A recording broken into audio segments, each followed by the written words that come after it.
Fala galerinha do mal, como é que vocês estão? Tudo beleza? Problema aqui na área. Hoje a gente vai continuar lendo esse livro aqui, Paz com Terra, a História do País dos Soviets, do João Pedro Fragoso. Fiz bastante anotação, então esse capítulo é muito importante. A gente vai estar prestando bastante atenção na história, no desenvolvimento. O livro é esse aqui, ó.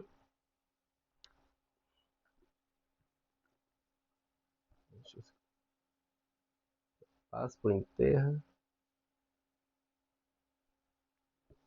A gente parou na reconstrução nacional, parte aqui. Tinha acabado outro capítulo, vai começar esse outro agora. Espero que vocês gostem. Vou recomendar aqui novamente ó, o site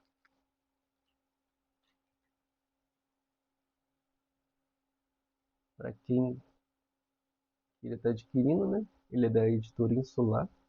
Ele está vindo aqui comprando para ajudar o camarada Fragoso. É um livro muito bom, recomendo a todos.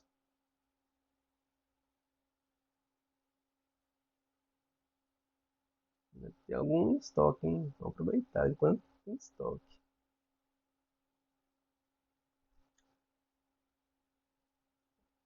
Então, vamos lá, galerinha.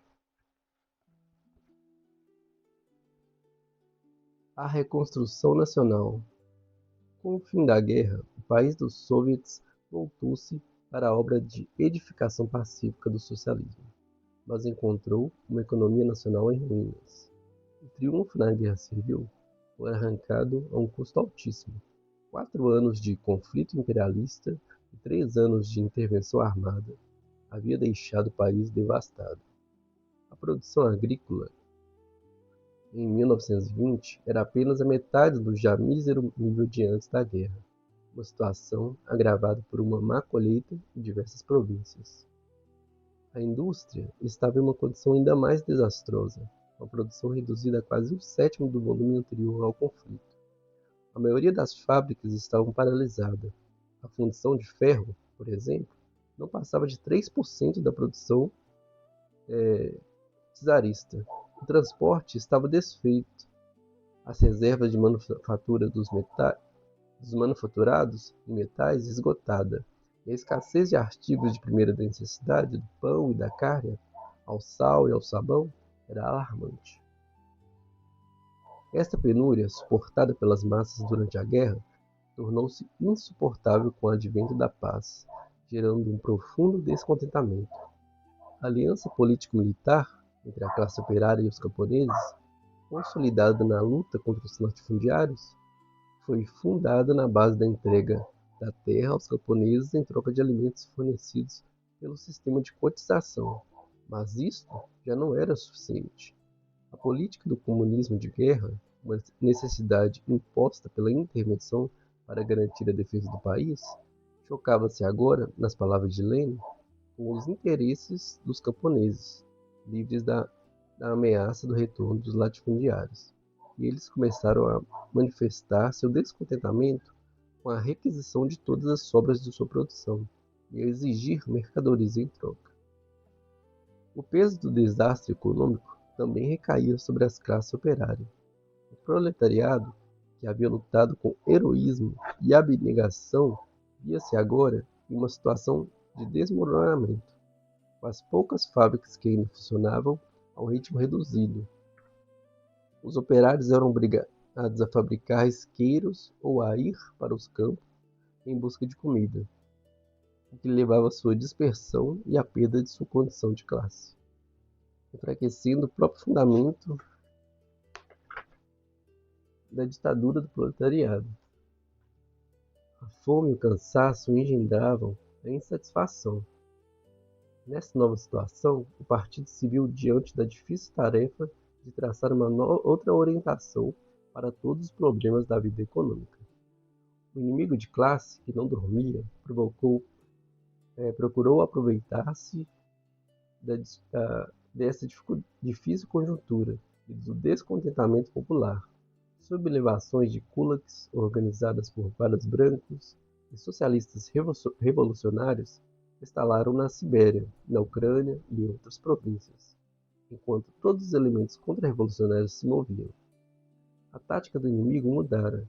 O velho e fracassado grito de abaixo aos sovietes foi substituído pelo novo e insidioso lema de pelos sovietes, porém sem os comunistas.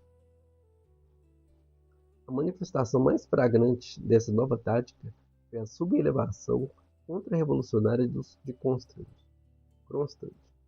em março de 1921, dirigido por guardas brancos em conluio com os socialistas revolucionários, mencheviques e representantes de estados estrangeiros.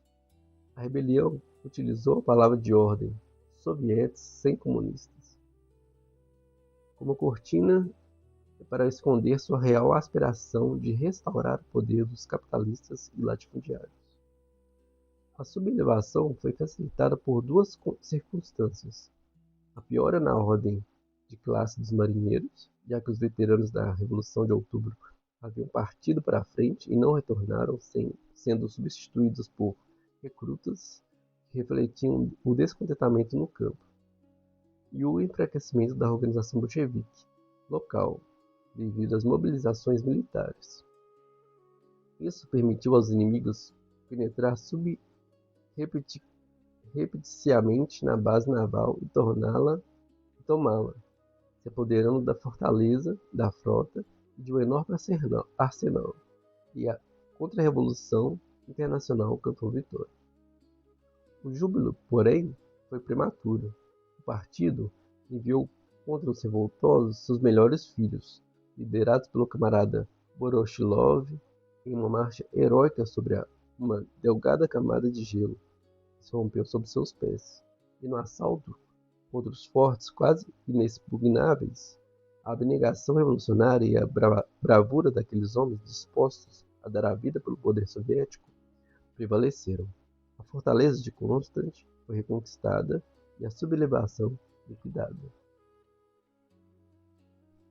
Superados esses espasmos de morte da contra-revolução branca, que ainda sonhava com seu retorno ao poder, o partido pôde se concentrar nas lutas em torno do desenvolvimento da economia nacional.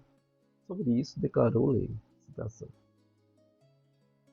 a ditadura do proletariado é a direção da política por parte do proletariado. O proletariado, como classe dirigente, dominante, deve saber dirigir a política de tal modo que resolva em primeiro lugar a tarefa mais urgente, mais nevrálgica, o mais urgente no momento atual. São as medidas capazes de levar imediatamente as forças produtivas da economia camponesa. Só através disto se poderá conseguir tanto a melhoria da situação dos operários, como o reforço da aliança dos operários com o campesinato, o reforço da ditadura do proletariado. Em 1920, a produção global da agricultura, comparada com a de antes da guerra, era somente a metade. Para além disto, a própria ruína econômica e material por conta da guerra foi extensa. O ponto desses problemas também repercutirem na própria classe operária. A produção da grande indústria em 1920 era quase 7 vezes menor que a de antes da guerra. A maioria das fábricas estava parada e os poços minérios destruídos e inundados. Durante todo o ano de 1921, a fundição de ferro fundido de antes da guerra, a fundição de ferro representava aproximadamente 3% da produção de ferro fundido de antes da guerra. Havia grande escassez de combustível, o transporte estava desfeito, as reservas de metal de artigos manufaturados com que contava o país estavam quase todos totalmente esgotados. Escasseavam de modo alarmante os artigos de primeira necessidade: o pão, as gorduras, a carne, o calçado, as peças de roupa, o fósforo, o sal, o petróleo, o sabão.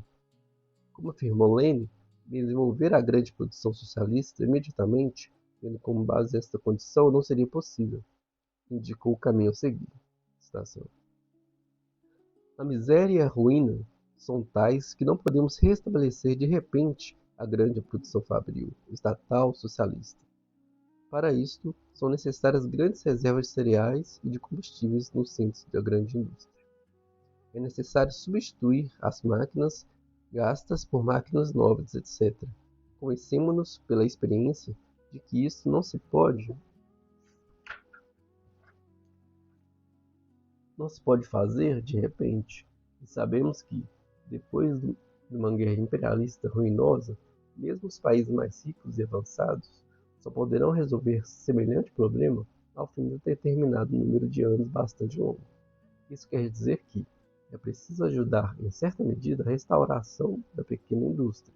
Não exige máquinas que não requer reservas estatais nem grandes reservas de matérias-primas, de combustível e de víveres, e que pode fornecer imediatamente uma certa ajuda à economia camponesa e elevar as suas forças produtivas.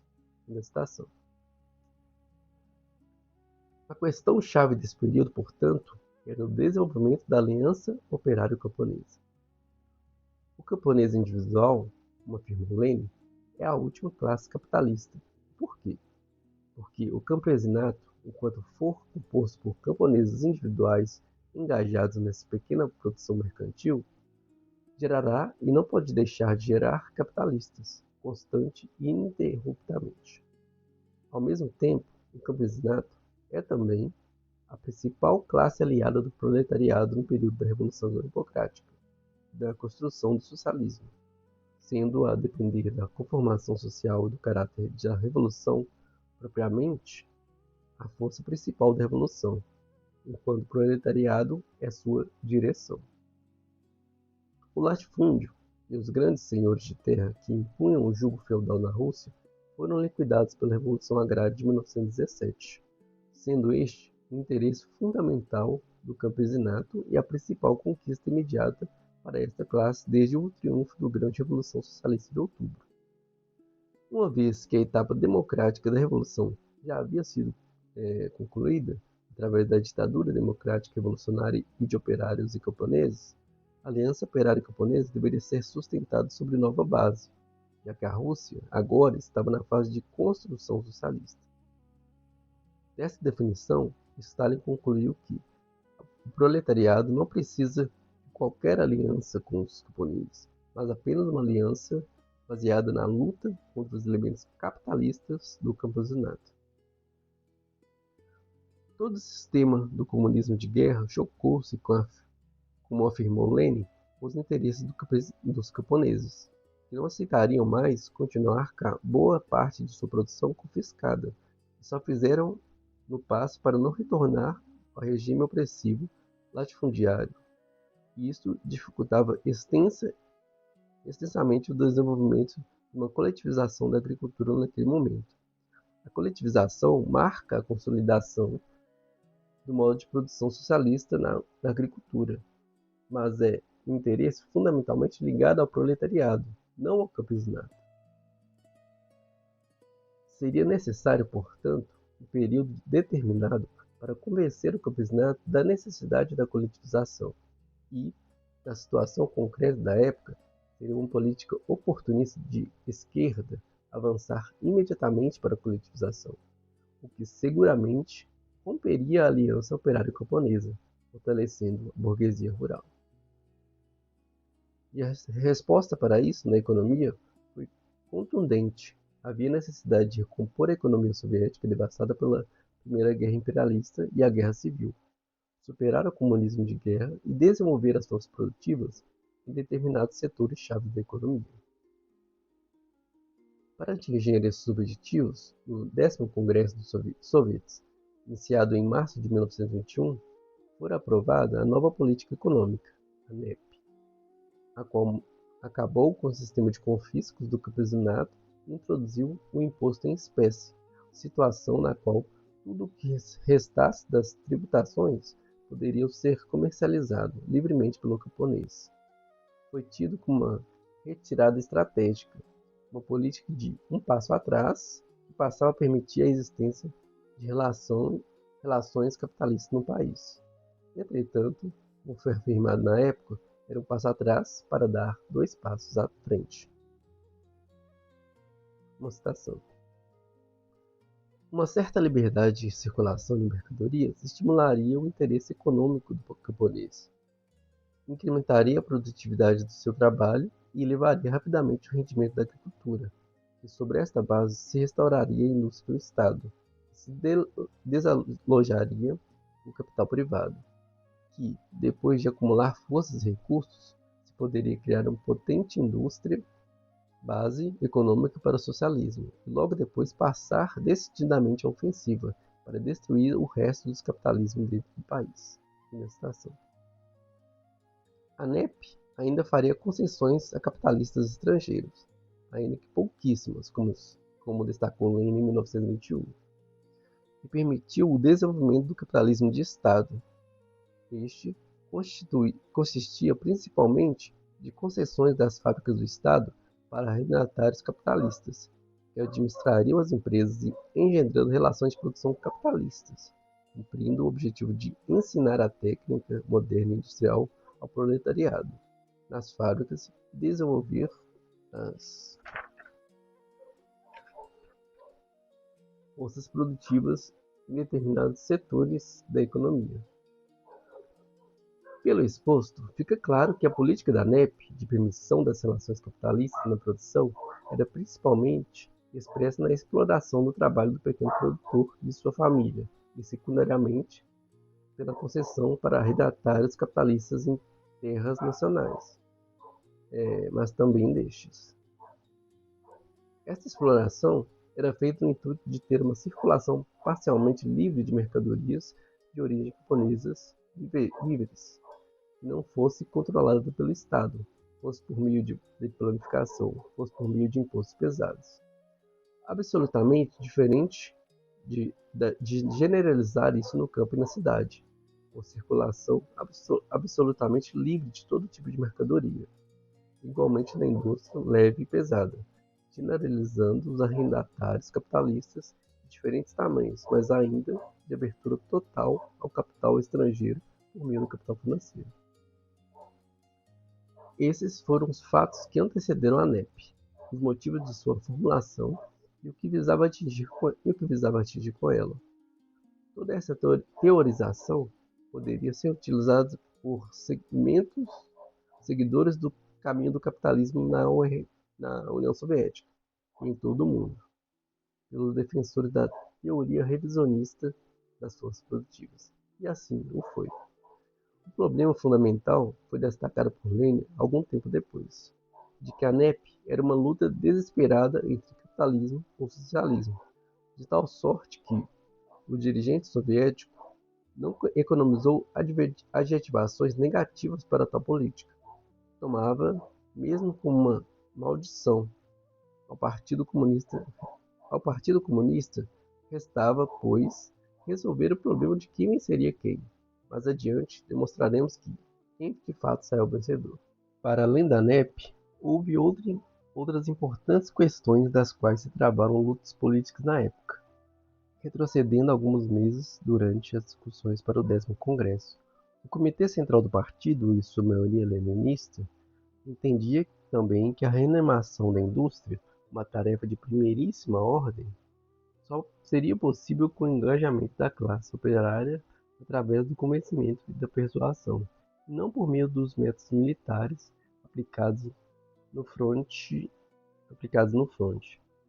Este claro entendimento, no entanto, não era unânime. Os grupos da oposição, trotskistas, Operário Camponesa e outros, muitos dos quais eram antigos mencheviques e socialistas revolucionários, sem a têmpera leninista, encontravam-se em estado de confusão e vacilação.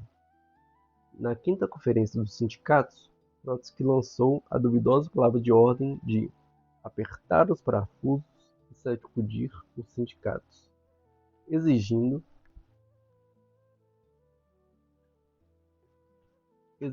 sua estatização imediata.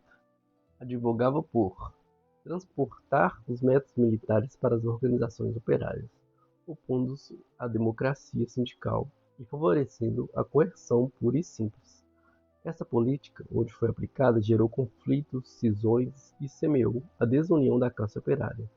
Na realidade, esta questão transcendia o problema sindical, girando em torno da atitude a ser tomada com os camponeses e com as massas de operários sem partido da nova situação de paz. Através de Trotsky, intervieram outros grupos, a oposição operária, composta por Shliapnikov, Medvedev, Kollontai e outros, com sua palavra de ordem anarco-sindicalistas de entregar a economia a um congresso de produtores de toda a Rússia, o que na prática minava todo o poder do partido na construção do modo de produção socialista. E os centralistas democráticos, compostos por Sapronov, Dobrynin, Boguslavski, Osinski, Smirnov e outros, e com sua plataforma socialista revolucionária menchevique, exigiam liberdade para a formação de frações dentro do partido. Bukharin, em união com Preobrazhensky, Serebryakov, Sokolnikov, no que Lenin caracterizou como Grupo Tampão, defendeu e encobriu os trotskistas, no que Lenin qualificou como o cúmulo da decomposição ideológica. Ou seja, mais uma vez Trotsky e a galera dele lá fazendo merda. Contra essa plataforma, os leninistas, que concentraram seus tiros nos trotskistas como a força principal da oposição, defenderam que os sindicatos eram uma escola de governo, administração e comunismo, e que ao seu trabalho deveriam se basear no método de persuasão. As organizações do partido em todo o país fecharam fileiras em torno de Lenin e esmagaram os divisionistas. E destaca-se as lutas dirigidas por Molotov, na Ucrânia, por Odzonetsky, em Baku, e por Kaganovich, na Ásia Central. Ao constatar a rejeição de suas teses pela maioria do Comitê Central, Trotsky envereda pelo caminho fracionista. Lenin descreve os fatos que sucederam. A citação. Após 2 plenos do Comitê Central, 9 de novembro e 7 de dezembro, que foram devotados a uma discussão detalhada, longa e acalorada do projeto original do esboço das teses do camarada Trotsky e da política sindical inteira que ele advoga para o partido, um membro do Comitê Central, isto é, Trotsky, entre 19, elege um grupo de fora do Comitê Central e apresenta o trabalho coletivo deste grupo como uma plataforma, aconselhando o Congresso do Partido a escolher entre as duas tendências. Pode-se negar que, mesmo que as novas tarefas e métodos fossem indicados por Trotsky, tão corretamente quando ele de fato indicou incorretamente, o seu simples enfoque para a questão teria causado prejuízo a si próprio, ao partido, ao movimento sindical, ao trabalho de treinamento de milhões de membros de sindicatos e à República. Fim da citação. Ou seja, o Trotsky estava querendo forçar os trabalhadores a produzir mais, enquanto o Lenin aqui, os leninistas, indicavam que eles deveriam ganhar os trabalhadores através da persuasão e do convencimento, de que era melhor. Então bora, galera.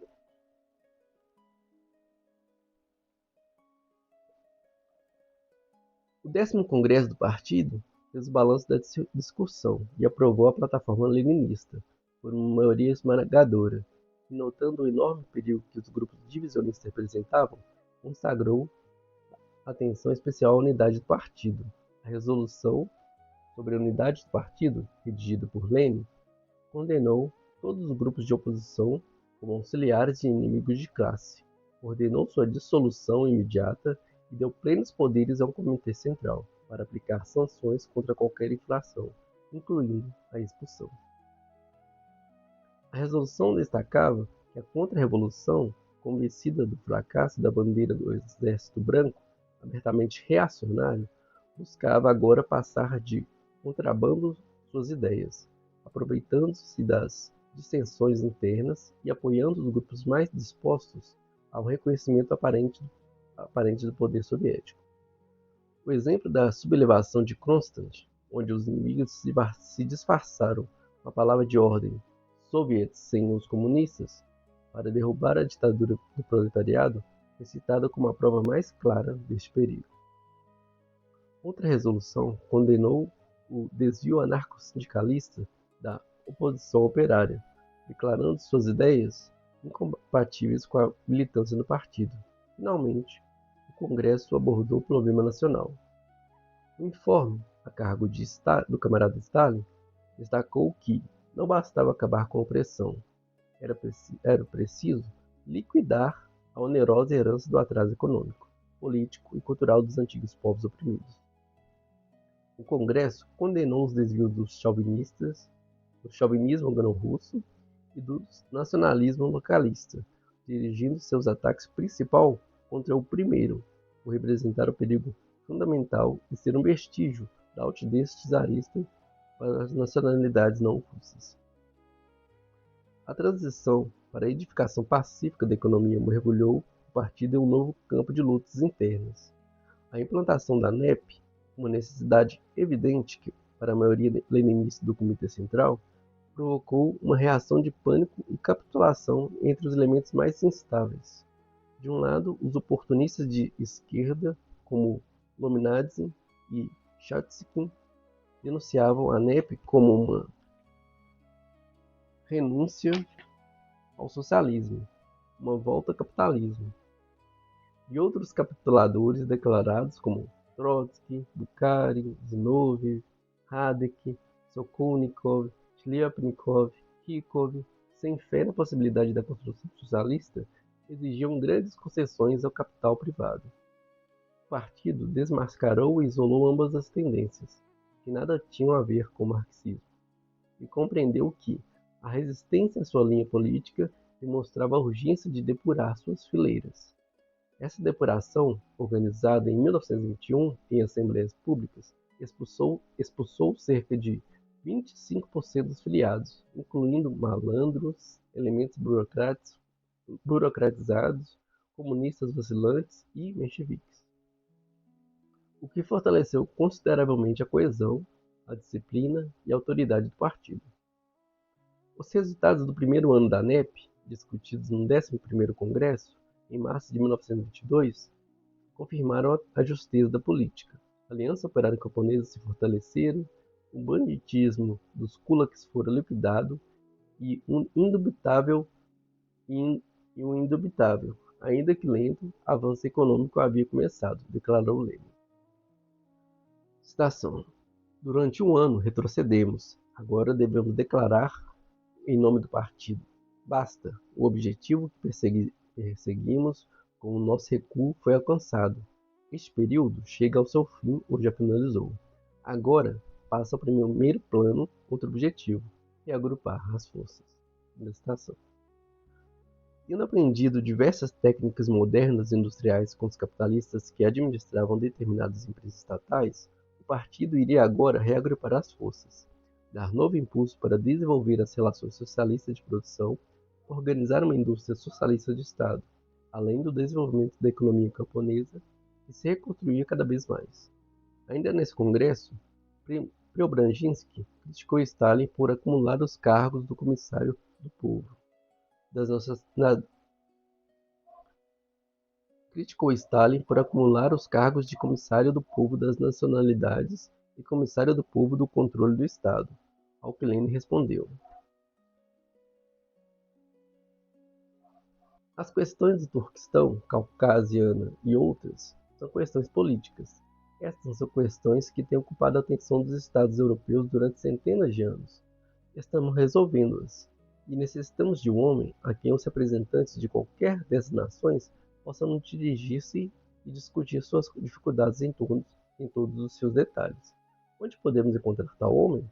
Eu não penso que o camarada Preobrazhensky possa sugerir qualquer candidato melhor do que o camarada Stalin. A mesma coisa se aplica à inspeção dos operários e camponeses. Esse é um assunto vasto, mas para sermos capazes de lidar com as investigações, devemos ter na chefia delas um homem que reúna alto prestígio. Caso contrário, nos enredaremos e seremos esmagados por intrigas mesquinhas. E, em abril, o Comitê Central aprovou a criação do cargo supremo de secretário-geral, para o qual foi eleito Stalin. De acordo com dois historiadores citados por Harpal Brah, Stalin foi indicado ao cargo diretamente por Lenin, o que contradiz a existência de uma suposta oposição entre ambos, algo que mais tarde seria afirmado pelos trotskistas.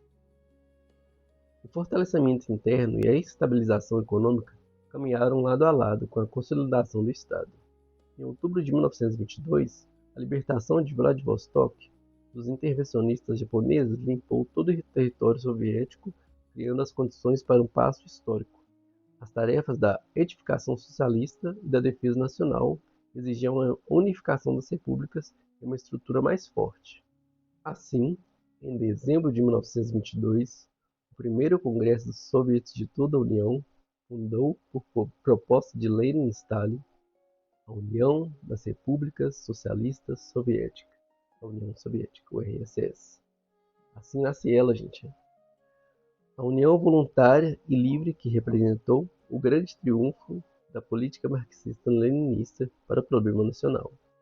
A Tcheca foi abolida, lá ela, e deu lugar à OGPU, Administração Política do Estado Unido.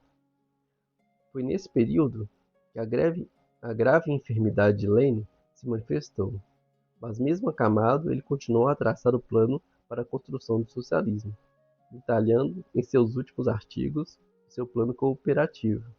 Lenin via na cooperação o caminho correto para incorporar milhões de camponeses à edificação socialista.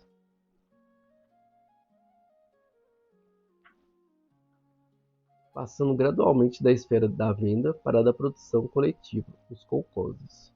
A citação. Uma vez que o poder do Estado está na mão da classe operária, e uma vez que este poder do Estado pertence a todos os meios de produção, só nos resta efetivamente a tarefa de cooperativizar a população. Conseguindo a máxima cooperativização da população, o socialismo realiza-se por si mesmo. O poder do Estado sobre todos os grandes meios de produção, o poder do Estado nas mãos do proletariado, a aliança desse proletariado com muitos milhões de pequenos e muitos pequenos camponeses, a garantia da direção dos campesinatos pelo proletariado, etc. Não será isso tudo o que é necessário para a construção de uma sociedade socialista completa? Nessa citação.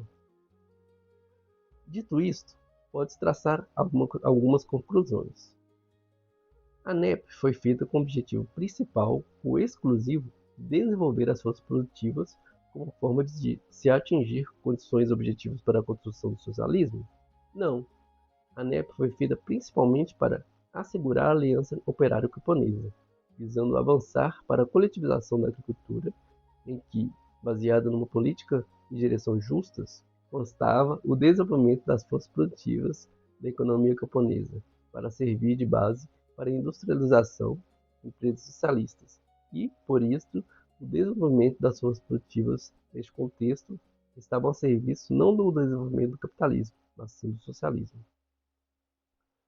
Lenin não defendia que era necessário o desenvolvimento das forças produtivas sob relação de produção capitalistas como condição para chegar ao socialismo, ou seja, que era necessário desenvolver primeiro as forças produtivas através do capitalismo para só depois, décadas depois, desenvolver o socialismo. Fica claro que para iniciar o desenvolvimento do socialismo, basta a ditadura do proletariado e o confisco dos meios de produção, violação despótica da propriedade privada, como diria Marx. Esta distorção da obra de Lenin é fruto do revisionismo, da linha de direita de Bukharin e dos defensores da antimarxista teoria das forças produtivas, como será demonstrado em capítulos posteriores. O 12º Congresso, em abril de 1923, o primeiro sem a presença de Lenin, tornou-se o palco da disputa e defesa por seu legado. O Congresso combateu energicamente as propostas de capitulação que tentavam entregar ramos vitais da indústria a concessões estrangeiras, de pagar as dívidas czaristas e de pôr fim ao monopólio do comércio exterior. O Congresso também se opôs à política funesta de Trotsky em relação aos camponeses, que propunha edificar a indústria por meio da sua exploração. admitindo mesmo uma guerra civil contra o campesinato e fechar as fábricas importantes para a defesa. O Congresso, enfim, fez o balanço positivo dos 2 anos da NEP, reafirmando, nas palavras do camarada Stalin, que o partido se mantinha coerente, monolítico, resistente às maiores viragens e que marcha para a frente com as bandeiras desfraldadas. Os primeiros anos da restauração da economia nacional se deduziram em êxitos consideráveis, e em 1924 o progresso era perceptível em todos os ramos. A superfície semeada aumentara a economia camponesa. A superfície semeada aumentara. A economia camponesa se fortalecia. A indústria socialista crescia. E os operários camponeses começavam a viver melhor. Contudo, os resultados do desastre econômico ainda não haviam sido liquidados. A indústria seguia muito atrasada e, em relação às necessidades do país, o que se refletia em cerca de 1 milhão de desempregados. O comércio era intermitente, dificultado pelos preços extraordinariamente elevados dos artigos industriais impostos por especuladores e nepmans. Em meio a isto, o rublo soviético começou a sofrer fortes oscilações e as dificuldades econômicas se agravaram. No outono de 1923, em consequência de uma crise de mercado, a grande desarmonia entre os baixos preços do trigo e os preços desproporcionais dos artigos industriais, encarecidos por gastos improdutivos e pela norma criminosa dos trotskistas Piatakov de elevar os preços para extrair maiores lucros, fez com que os camponeses deixassem de comprar. A crise repercutiu na indústria, gerando dificuldades para o pagamento de salário e o descontentamento dos operários. O Comitê Central do Partido, no entanto, interveio com medidas para superar essas deficiências. Os preços foram abarateados, uma reforma monetária instituiu uma moeda estável, o Chervotnets, e o comércio soviético e cooperativo foram impulsionados para expulsar os especuladores. Era um momento que exigia trabalho unido e denodado.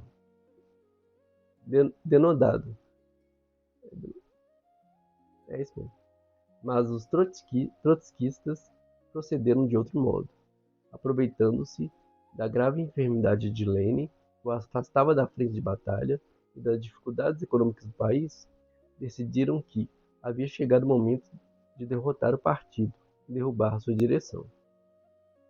Agrupando todos os elementos anti-leninistas, Trotsky lançou uma nova agressão materializada em uma plataforma oposicionista conhecida como a Declaração de 46. Nela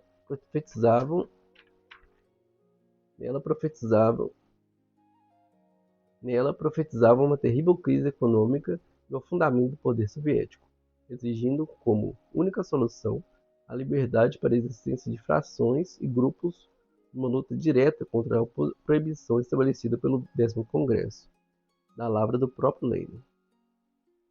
A plataforma, no entanto, não apresentava nenhuma proposta concreta para os problemas do país. Seu único interesse era aproveitar a ausência de Lenin para restabelecer as frações e solapar os alicerces do partido e de seu comitê central. A esta plataforma se seguiu uma carta de Trotsky que cobria de lama os quadros do partido com velhas calúnias mencheviques e dirigia sua agressão principalmente contra o aparelho partidário.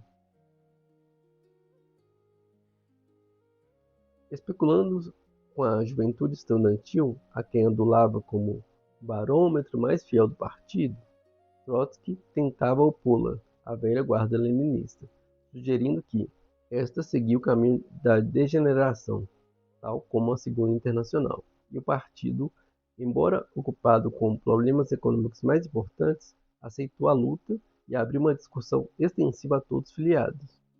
A contenda foi inflamada, mas serviu apenas para evidenciar a infâmia da oposição que foi derrotada em toda a União Soviética. A 13ª Conferência do Partido, em janeiro de 1924, condenou a oposição trotskista como desvio pequeno-burguês do marxismo. Uma decisão posteriormente referenciada pelo 13º Congresso e pelo 5º Congresso da Internacional Comunista. Mesmo assim, o trabalho da oposição não cessou. No outono de 1924, Trotsky publicou o artigo calunioso As Lições de Outubro, uma nova tentativa de substituir o leninismo pelo trotskismo.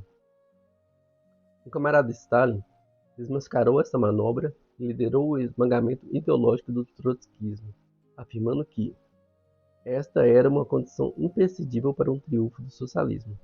Tais lutas não serão abordadas em detalhes nessa obra, mas destaca-se, em particular, que as mentiras trotskistas sobre a grande Revolução Socialista de Outubro foram devidamente refutadas em sua obra Trotskismo ou Leninismo.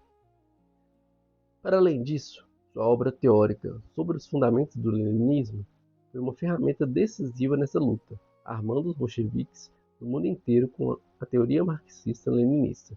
Para além disto, marcou a definição do leninismo como segunda, nova e superior etapa do marxismo até então, consolidando o marxismo-leninismo como marxismo em seu tempo. As palavras de Stalin, citação.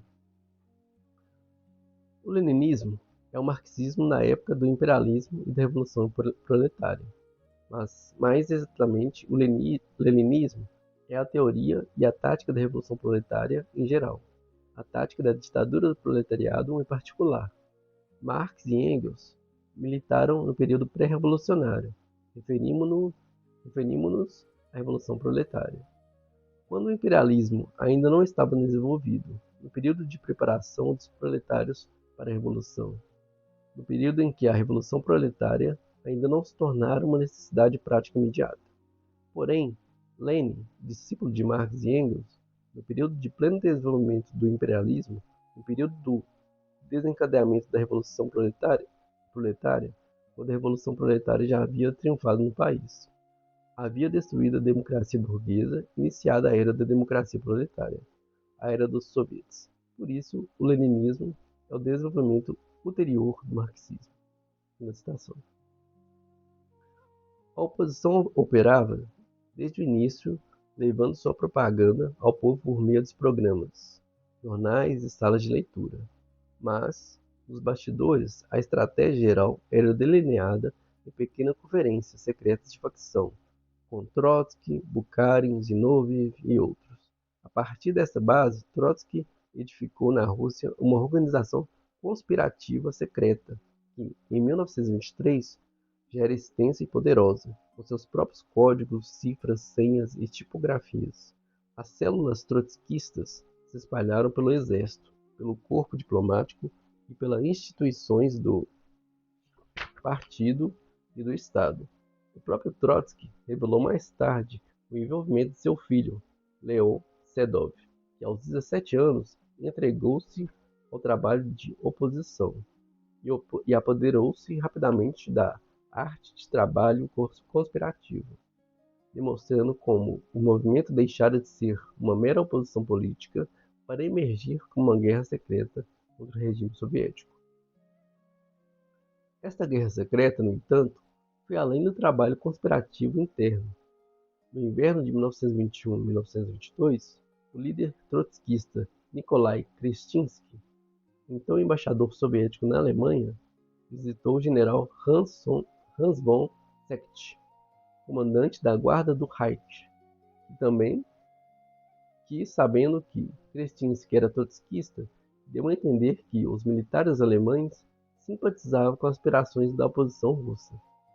Após Krestinsky relatar a conversa em Moscou, Trotsky, que precisava desesperadamente de fundos para sua crescente organização subterrânea, instruiu-o a buscar aliados estrangeiros.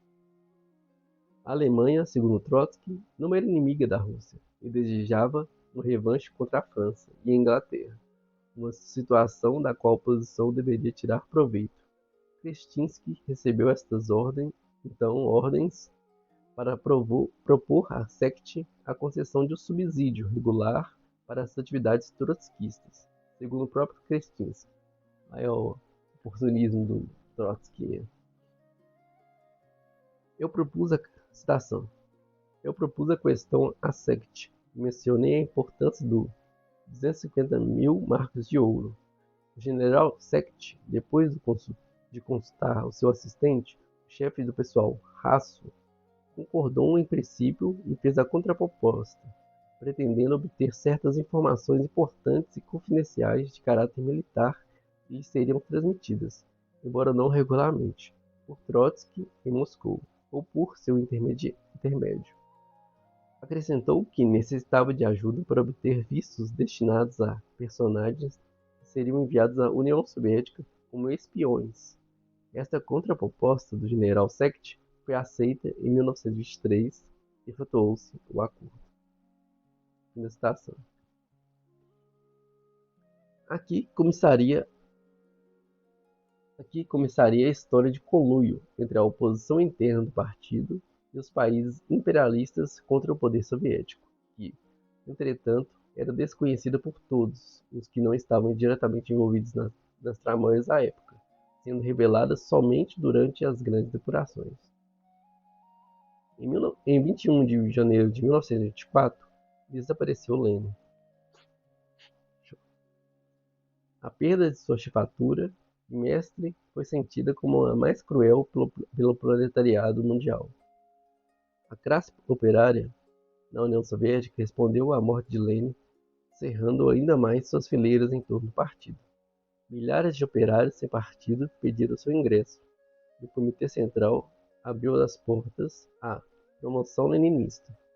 Com mais de 240 mil operários, a parte mais avançada, consciente e disciplinada da classe, engrossando as fileiras do partido, demonstrando a profunda união entre as massas e sua vanguarda. Nos dias de luto, durante o segundo congresso dos sovietes da União Soviética, o camarada Stalin pronunciou, em nome do partido, um solene juramento de fidelidade ao legado de Lenin. Citação do juramento. Nós, os comunistas, somos homens de uma têmpera especial. Somos feitos de fibra especial. Somos os que formamos o exército do grande estrategista proletário, o exército do camarada Lenin. Não há nada mais alto que a honra de pertencer a esse exército. Não há nada superior ao título de membro do partido cujo fundador e chefe é o camarada Lenin. Ao nos deixar, o camarada Lenin nos legou o dever de manter bem alto e conservar em toda a sua pureza o grande título de membro do partido. Nós te juramos, camarada Lenin, que executaremos com honra este mandato. Ao nos deixar, o camarada Lenin nos legou o dever de conservar e fortalecer a ditadura do proletariado. Nós te juramos, camarada Lenin, que não pouparemos esforços para executar com honra também este mandato. Ao nos deixar, o camarada Lenin nos legou o dever de assegurar em todas as nossas forças a aliança dos operários e camponeses. Nós te juramos, camarada Lenin, que executaremos com honra igualmente esse mandato.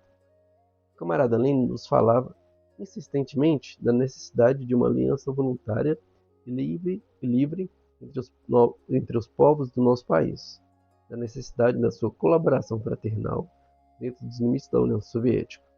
Ao nos deixar, o camarada Lenin nos legou o dever de reforçar e estender a união das repúblicas. Nós te juramos, camarada Lenin, que executaremos com honra também este mandato. Lenin nos indicou repetidas vezes que o fortalecimento do Exército Vermelho e seu aperfeiçoamento constitui uma das mais importantes tarefas do nosso partido. Juraremos, pois, camarada, que não pouparemos esforços para fortalecer o nosso Exército Vermelho e a nossa Frota Vermelha. Ao nos deixar, o camarada Lenin nos legou o dever de permanecermos fiéis aos princípios da Internacional Comunista. Nós juramos, camarada Lenin, que não regatearemos nossa vida para fortalecer e estender a união dos trabalhadores de todo o mundo. Internacional Comunista. Citação. O 13º Congresso do Partido, em maio de 1924, já refletia o enorme crescimento de filiados pela promoção leninista. O Congresso condenou unanimemente a plataforma trotskista, definindo-a como um revisionismo do leninismo. Partindo da tarefa de reforçar a coesão entre a cidade e o campo, indicou a necessidade de desenvolver a indústria, desalojar o capital privado do comércio e desenvolver por todos os meios a cooperação entre as massas camponesas. O Congresso destacou, por fim, a enorme importância da promoção leninista, chamando a atenção para a necessidade de reforçar o trabalho da educação nos novos filiados, os fundamentos do leninismo. Desde o avanço da doença de Lenin, que levou à sua incapacitação, ocorreu uma importante polêmica do Comitê Central envolvendo uma série de ditados supostamente feitos por ele, entre dezembro de 1922 e janeiro de 1923. Tais ditados ficaram conhecidos como Testamento de Lenin. Já vou avisando que isso aqui é uma das maiores bobagens que já tem, mais falsa que nota de R$3. É a mesma coisa que na série lá da Casa do Dragão, a Alice afirmar que o Aegon é o verdadeiro rei do Trono de Ferro, lá, baseado em boato e no que ela interpretou lá errado. Lá. Mas enfim, vamos lá. A parte mais conhecida, frequentemente chamada de Carta ao Congresso, continha avaliações pessoais e políticas de 6 figuras dirigentes do Comitê Central, além das famosas críticas a Stalin por sua rudeza e por ter concentrado poder ilimitado em suas mãos. Avaliava Trotsky como o homem mais capaz do Comitê Central atual, mas criticava sua autoconfiança demasiada. Afirmava que o episódio de Zinoviev e Kamenev em outubro de 1917, quando só fizeram a tomada do poder, não foi acidente. Elogiava Bukharin como o favorito do partido, mas criticava por suas visões teóricas não serem totalmente marxistas, enquanto Piatakov era descrito como um talentoso, mas excessivamente interessado em administração. Um adendo ao mesmo recomendava que os camaradas passassem em uma maneira de remover Stalin do cargo de secretário-geral. Havia também um documento separado, as notas sobre a questão das nacionalidades, supostamente ditado entre 30 e 31 de dezembro de 1922, que acusava Stalin de ser um chauvinista da Grande Rússia e criticava seu comportamento no caso georgiano. A divulgação desses materiais ocorreu de forma gradual e estratégica, sendo que o adendo crucial pedindo o afastamento de Stalin só foi apresentado a membros do Comitê Central em junho de 1923, após ter sido entregue a Zinoviev por Nadezhda Krupskaya, esposa de Lenin. Há quase um século que os elementos antissoviéticos de todo o mundo, e os trotskistas em particular, forjaram o mito de que Trotsky era o legítimo sucessor de Lenin. Uma das bases fundamentais para tal teoria são os documentos que compõem o chamado Testamento de Lenin, já que indicaria Trotsky como mais capaz de assumir o secretário-geral do partido, além de propor a remoção de Stalin do cargo. No entanto, a autenticidade deste conjunto de documentos é posta em dúvida por uma série de inconsistências factuais e políticas. Para demonstrá-las, será citado um historiador burguês, conhecido pelo seu anticomunismo e reacionarismo viscerais, expressa em um conjunto de obras cujo único objetivo é difamar e atacar Stalin e o comunismo, Stephen Kotkin. Não tomamos posição pela maior parte das demais teses expostas em sua obra. Entretanto, o apontamento das inconsistências relacionadas ao Testamento de Lenin foram levantados originalmente por um honesto historiador russo chamado Valentin Sakharov, cujos trabalhos nunca foram traduzidos para o Ocidente, mas são a base para as análises de Kotkin. Por conta disso, sua obra será usada para apresentar esse hipótese tão importante. Um dos principais problemas é a ausência de provas documentais diretas para as partes mais incriminatórias do texto, especificamente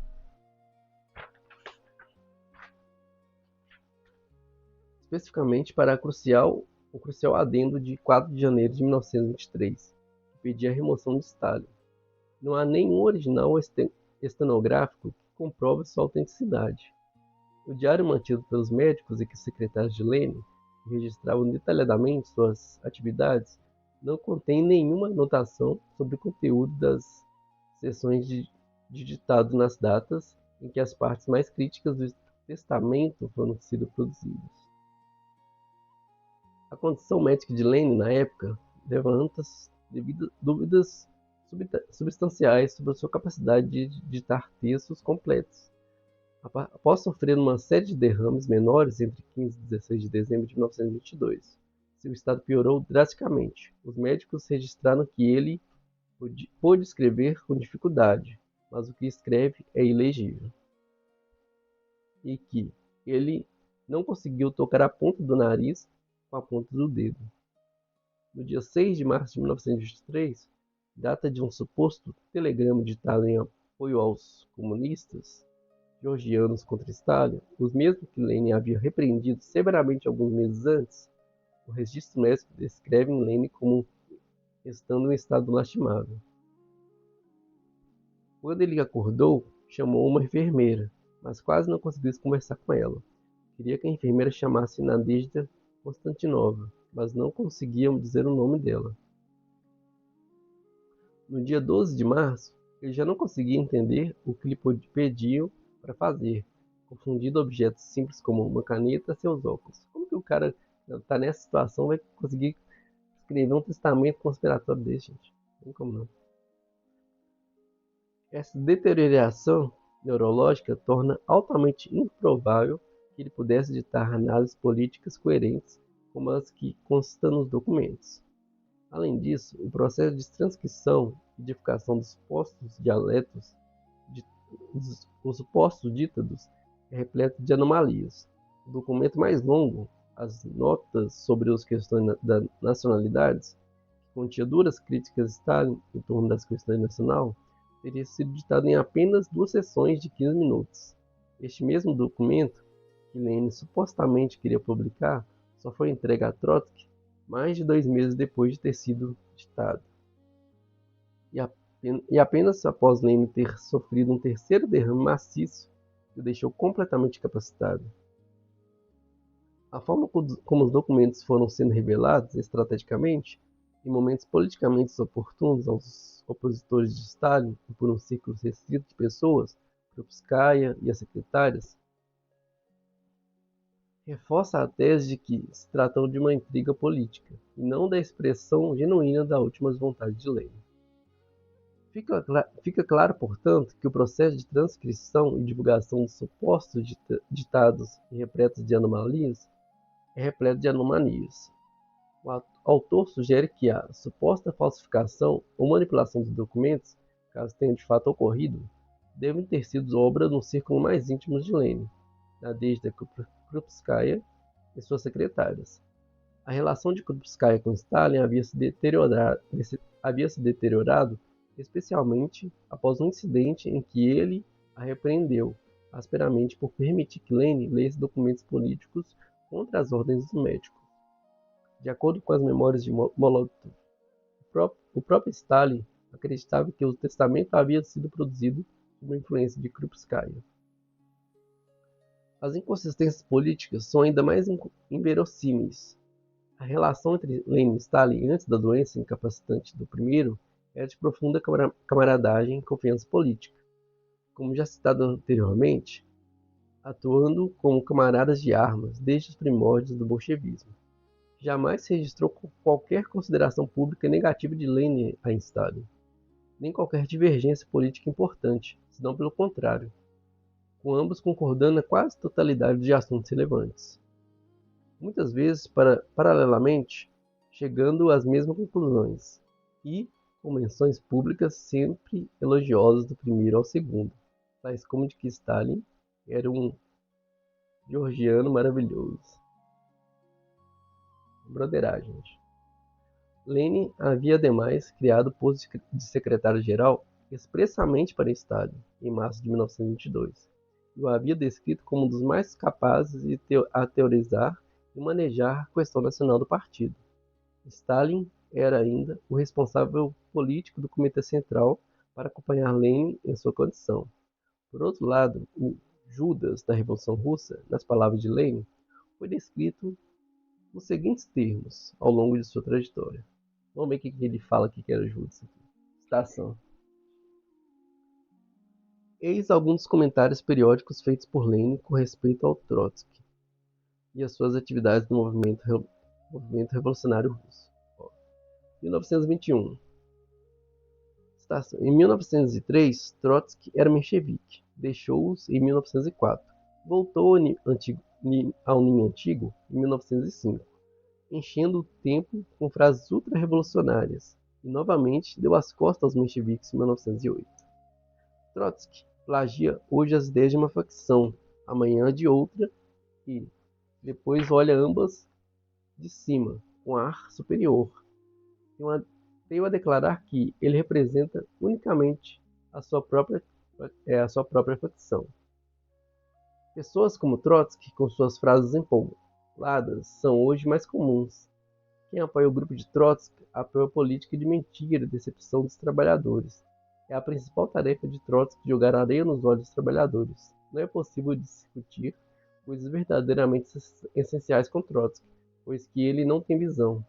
Nós o consideramos apenas como um diplomata da mais modesta condição. Outra citação. Este bloco é composto de faltas em 1912. Este bloco é composto de falta de princípios, hipocrisia e frases vazias.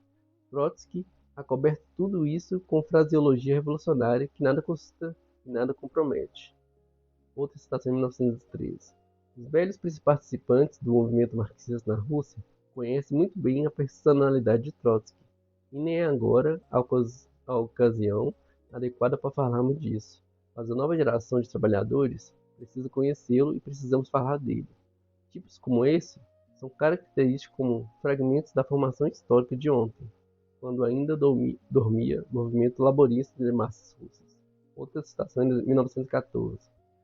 O camarada Trotsky nunca possuiu uma opinião definitiva sobre a única e séria questão marxista. Sempre se insinuou nesta ou naquela brecha entre uma divergência ou outra, oscilando sempre de um lado para o outro. Outra citação em 1915. Trotsky, como sempre, discorda em princípio dos social-chauvinistas, mas concorda com eles em tudo na prática. Enfim, nas citações. E qual o motivo para tais caracterizações? Não serão esmiuçadas todas as lutas que se desenvolveram no período pré-revolucionário, mas é importante que alguns fatos sejam pincelados. A carreira política de Trotsky se definiu desde o início por sua oposição a Lenin. Após uma breve passagem pelas redações do Iskra, em 1903, ele se filiou aos mencheviques dada a cisão do POSDR e rapidamente se tornou seu mais brilhante agitador em suas viagens pelas colônias de estudantes radicais russos na Europa. Ele atacava Lenin e a concepção bolchevique de um partido revolucionário disciplinado e altamente organizado. Em 1904, no panfleto, ele acusou Lenin de tentar impor um regime de caserna, denunciando como o líder da ala reacionária do nosso partido. Numa linguagem bastante semelhante à que usaria mais tarde contra Stalin. A derrota na Revolução de 1905, na qual se tornou membro influente dos soviets de São Petersburgo, foi para Trotsky a sua revelação.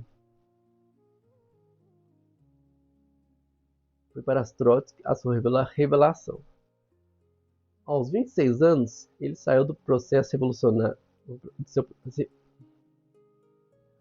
Aos 26 anos, ele saiu do processo convencido de seu próprio destino e de sua intuição revolucionária, afirmando em autobiografia que, enquanto os outros dirigentes emigrados não chegaram até o outono, ele já estava na Rússia desde fevereiro, sem ter nada a aprender com os camaradas locais, tendo que assumir, ao contrário, o posto de seu próprio mestre.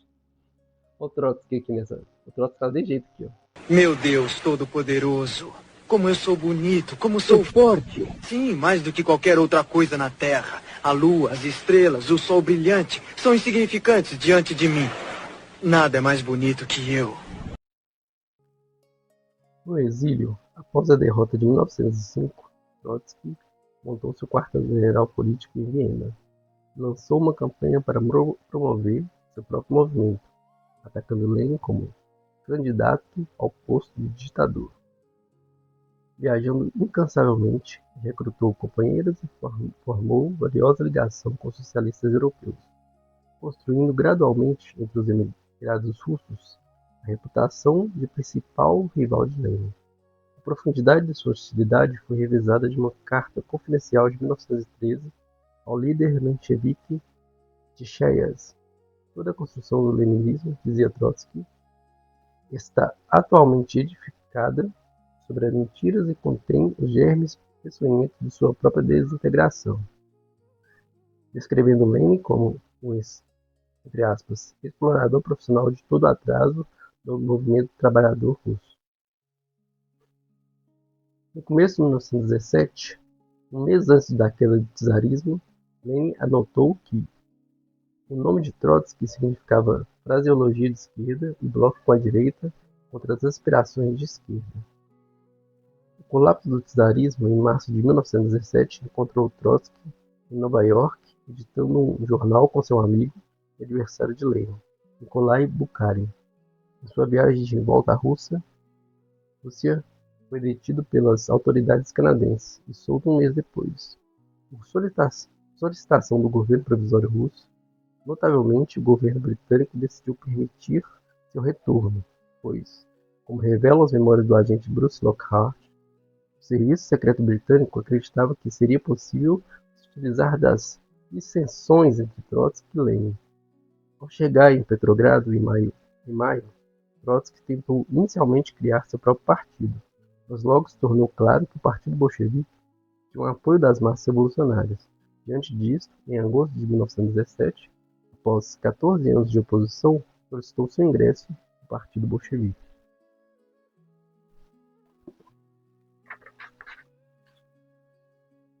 Embora prevenido contra as ambições pessoais de seu antigo adversário na luta crucial pelo poder a política de Lenin, apelava para uma frente única de todas as frações revolucionárias. Trotsky era o intérprete de um grande grupo, sobretudo no Soviet de Petrogrado, historicamente dirigido pelos mencheviques. Seu nome era intencionalmente conhecido e seus talentos como orador poderiam ser utilizados com grande proveito. Caracteristicamente, Trotsky fez uma entrada espetaculosa no partido, um ato que Lenin, com humor, observou ser como os bolcheviques chegassem em termos com uma grande potência. Fica claro, com os fatos expostos, portanto, que a mitologia trotskista em torno da sucessão natural de Trotsky não passa de, como já destacado, um mito. Não há condições de determinar a veracidade dessa hipótese de forja do testamento. Para além disso, compreendemos que Krupskaya viveu e morreu uma grande comunista, marxista-leninista, ainda que tenha apoiado a oposição trotskista por muitos anos após a morte de Lenin. Em 1937, Krupskaya afirmou que Trotsky e seu bando agiram de acordo com o fascismo alemão, concluíram uma aliança com a Gestapo, e que as massas soviéticas viam como, Stalin se dedicava inteiramente e sem reservas à sua causa, a causa de Lenin, a causa da edificação socialista, como a conduz para uma vida melhor. Reproduz-se abaixo a posição de Stalin expressa em 1927 sobre essa questão, refutando as acusações trotskistas anos após o ocorrido e explicando claramente tudo o que se passou. Citação. Agora, sobre o testamento de Lenin, os oposicionistas gritaram aqui: vocês ouviram que o Comitê Central de Partido ocultou o testamento de Lenin, discutindo esta questão várias vezes.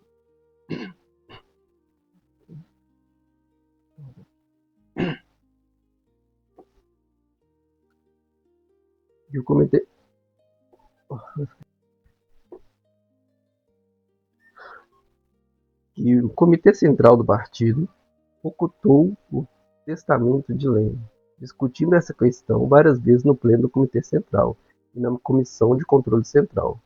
Vocês sabem disso? Uma voz, dúzia de vezes. Foi provado e comprovado que ninguém ocultou coisa alguma, e o testamento de Lênin foi dirigido ao 13º Congresso do Partido, e este testamento foi lido no Congresso vozes. Claro, o Congresso unanimamente decidiu não publicá-lo porque, entre outras coisas, o próprio Lênin não queria que fosse publicado, e não pediu que ele fosse publicado. A oposição sabe tudo isso muito bem, tanto muito bem tanto quanto nós. No entanto, tem a audácia de declarar que o Comitê Central está ocultando o testamento. A questão do testamento de Lênin foi levantada, se não estou enganado, já em 1924. Há um certo Eastman, um antigo comunista americano, que mais tarde foi expulso do partido. Este senhor, que misturou com os trotskistas em Moscou, elegeu alguns rumores mexericos sobre o testamento de Lênin.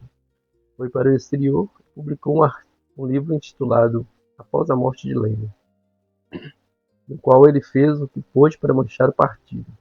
O Comitê Central e o regime soviético, cuja essência era o Comitê Central de nosso partido, havia ocultado o testamento de Lênin.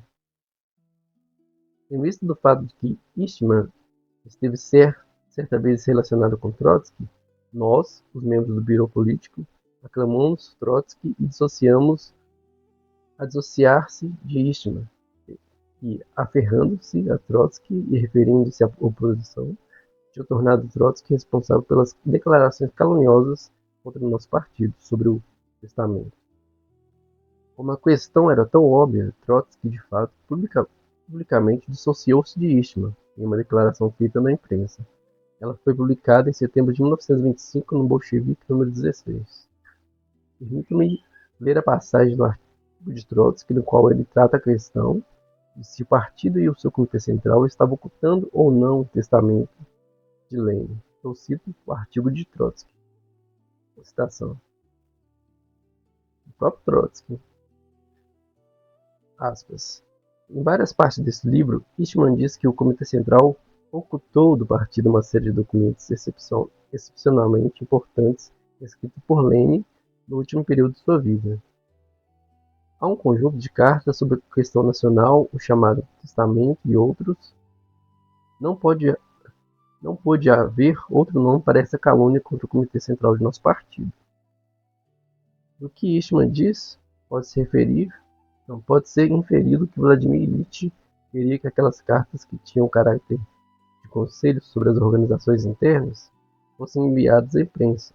Na realidade, isto é absolutamente inverídico.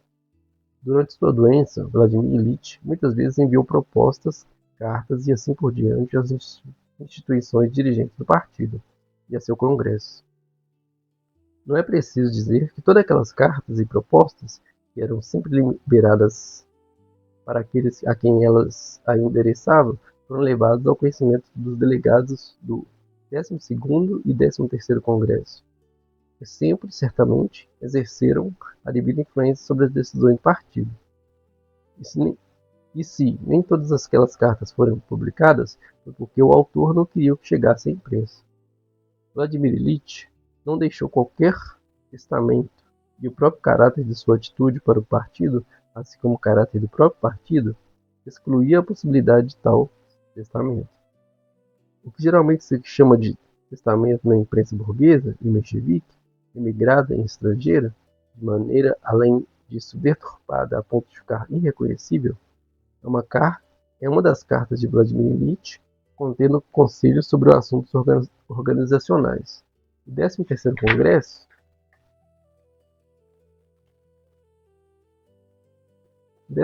Congresso do partido prestou a mais completa atenção a esta carta, como a todas as outras, e retirou delas as conclusões apropriadas para as condições e circunstâncias da época. Tudo que se fala sobre a ocultação ou violação de um testamento é uma invenção maliciosa e está inteiramente dirigida contra o testamento real de Vladimir Ilyich, contra os interesses do partido que ele criou. Virou artigo de Trotsky, Concern Eastman, Book After Lenin Death, Bolchevique número 16, setembro 1 de setembro de 1925, página 68. Fim da citação. Está claro se pensaria, isso não foi escrito por nenhum outro senão Trotsky.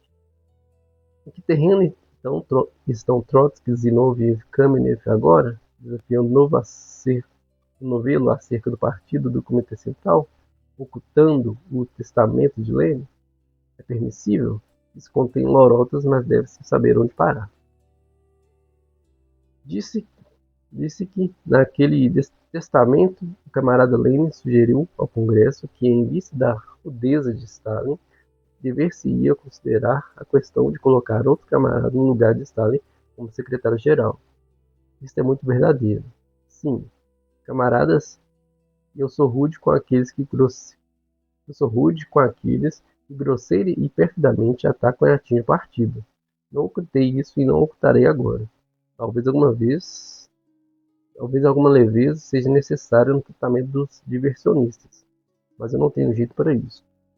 No próprio primeiro encontro do Pleno Comitê Central, após o 13º Congresso, eu pedi ao Pleno Comitê Central que me dispensasse de meus deveres de secretário-geral. O próprio Congresso discutiu essa questão. Foi discutido por cada delegação separadamente. Todas as delegações, unanimemente, inclusive Trotsky, Kamenev e Zinoviev, obrigaram Stalin a permanecer nesse posto. O que eu poderia fazer? Desertar do meu posto? Isso não é a minha natureza? Eu nunca desertei de nenhum posto e não tenho o direito de fazê-lo, pois seria deserção. Como eu já disse antes, não sou um agente livre, e quando o partido me impõe uma obrigação, eu devo obedecer. Um ano mais tarde, outra vez, fiz o pedido ao Pleno para dispensar-me outra vez. Fui obrigado a permanecer em meu posto. O que então eu poderia fazer? A respeito da publicação do testamento, o Congresso decidiu não publicá-lo, desde que foi dirigido ao Congresso e não havia intenção de publicar. Nós temos a decisão de o Pleno Comitê Central e na Comissão do Controle Central de 1926 para pedir ao 15º Congresso permissão para publicar esse documento. Temos a decisão do mesmo Pleno Comitê Central e da Comissão de Controle Central para publicar outras cartas de Lenin, nas quais ele assinalava os erros de Kamenev e Zinoviev, logo antes da insurreição de outubro, e propunha sua expulsão do partido. Obviamente, falar acerca do partido, ocultar esses documentos, é calúnia infame. Entre esses documentos estão as cartas de Lenin, clamando pela necessidade de expulsar Zinoviev e Kamenev do partido. O Partido Bolchevique, o Comitê Central de Partido Bolchevique, não tem medo da verdade. A força do Partido Bolchevique repousa precisamente no fato de que ele não teme a verdade e encara a verdade inteiramente de frente. A oposição está tentando usar o testamento de Lenin como um trunfo, mas basta ler esse testamento para se ver que não há trunfo algum para ela. Ao contrário, o testamento de Lenin é fatal para os dirigentes atuais da oposição. Na verdade, é um fato que, nesse seu testamento, Lenin acusa Trotsky de ser culpado por seu não bolchevismo, e a respeito do erro de Kamenev e Zinoviev durante a Revolução de Outubro. Ele diz que esse erro não foi acidental. O que isso significa? Significa que Trotsky, que sofre de não bolchevismo, e Kamenev e Zinoviev, cujos erros não foram acidentais e podem certamente serão repetidos, não merecem confiança politicamente. É característico que não há uma palavra nem uma alusão no testamento acerca de Stalin ter cometido erros. Ele se refere apenas à rudeza de Stalin, mas a rudeza não é nem pode ser considerada um defeito da linha ou posição política de Stalin. Eis a passagem relevante no testamento. Eu não caracterizei as qualidades pessoais dos outros membros do Comitê Central. Simplesmente lembrarei a vocês que o episódio de outubro de Zinoviev e Kamenev não foi certamente acidental, mas sim que eles podem ser culpados por ele pessoalmente, tanto quanto Trotsky pode ser culpado por seu não bolchevismo. Seria dispensar. Ao fim da citação. O fato é que as sugestões de Lenin em seu suposto testamento foram além de seriamente discutidas e tratadas, tomadas por verdadeiras, ainda assim rejeitadas pelo 13º Congresso do Partido. Isso diz muito sobre as circunstâncias suspeitas nas quais os documentos foram produzidos, mas diz muito mais sobre o reconhecimento de Stalin enquanto nova chefatura do partido e da revolução, secundando Lenin em teoria e prática, por parte dos verdadeiros comunistas marxistas-leninistas, apesar das difamações e das intrigas. Enfim, galera, fim desse capítulo. A gente termina mais um capítulo. Agora a gente vai para essa parte aqui, construção do socialismo. E no próximo vídeo a gente continua. Então, galera, o que a gente consegue perceber até aqui? Que a Primeira Guerra Imperialista e a Guerra Civil deixou o país numa situação muito ruim. O país estava muito devastado, a produção estava bem menor, inclusive até que anos anteriores da própria Revolução. Aí o governo tentou fazer a política, poder manter a Aliança Operária Camponesa, que ficou conhecida como NEP, que é uma política que era capitalista, mas tinha o objetivo de avançar a coletivização, fortalecer a Aliança Operária Camponesa, permitir uma base de industrialização no campo, poder avançar o socialismo. Bem diferente do que defende a teoria das divisionistas, das forças produtivas, né? Diz que primeiro tem que desenvolver o capitalismo para só depois virar o socialismo. Não é isso que estava defendendo, né? Porque a situação era uma política assim, de emergência, devido ao estado que estava o país, né? Várias oposicionistas, oportunistas, foram contrários, tentaram outras medidas, tentaram minar isso. Os sionistas tentaram minar e liquidar o desenvolvimento do processo revolucionário de todas as formas possíveis, tentando passar a linha errada, fazer acordo com a ala imperialista, enfim. Tentaram passar o embuste também do documento lá do suposto testamento de Lenin, cujo não tem base, as bases dele é muito fracas, que aponta para uma face muito grande. Tanto o posicionamento anterior do próprio Lenin em relação a Stalin, em relação a Trotsky e outros membros, quanto alegações extraordinárias da própria produção do documento, e quando ele supostamente foi produzido, o Lenin estava em uma situação muito ruim, tinha tido derrames já, não tinha como ele fazer essa produção. A gente consegue ver vários alinhamentos de Trotsky com outras aulas que são muito ruins, assim, se for perceber, parte dos Kulaks lá e parte dos imperialistas, principalmente dos alemães lá, com 7, tentando ganhar fundo, e o oportunismo deles tentar acabar com a linha de massa, acabar com o partido mesmo, né? Acabar com a revolução. Mas enfim, galera, é isso. Espero que vocês tenham gostado. Qualquer coisa pode deixar algum dúvida no comentário aqui. Espero que vocês deixem um like, se inscrevam, curtam. E é isso. Valeu, galerinha.